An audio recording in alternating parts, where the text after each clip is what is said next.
Welcome back, guys. In this lecture, we are going to learn about Tails.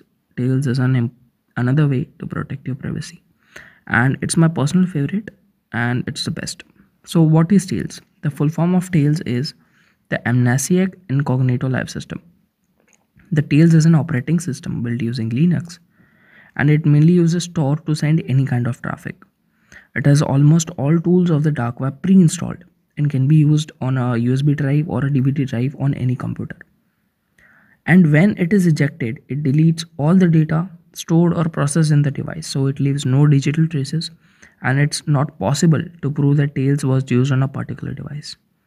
Let's wrap it up again, and this time in a very simple language. So basically, Tails is an operating system installed in a USB drive or a DVD drive, due to which it can be used on any device. You just need to plug in the USB or a DVD, and you get your own OS. Plus Tails does not write or store any kind of files in the computer.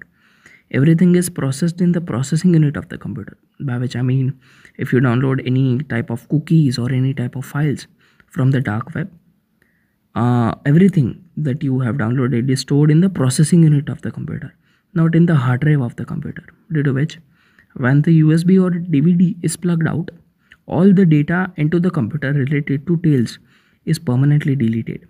Even all the files stored in the USB or DVD drives which contain Tails are deleted. Due to which, as compared to using Tor on a desktop device, it is more safe to use Tor using Tails. And Tails is super safe. Like if you are using it on a device and you are attacked by a group of hackers, you just need to plug out the drive and your data as well as your device is safe from any kind of threat.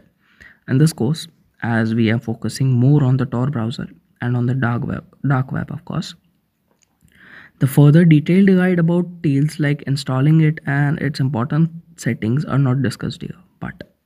But if you want me to update the course related to Tails, you can always write me in the Q&A forms or in the suggestions. Of course, your suggestions will be taken seriously, and we will try our best to satisfy you with this course. Thank you. That's it for this lecture. In the next lecture, we are leaving this theoretical stuff and moving further with the practical part. It's super fun, and we'll see you there. Thank you very much.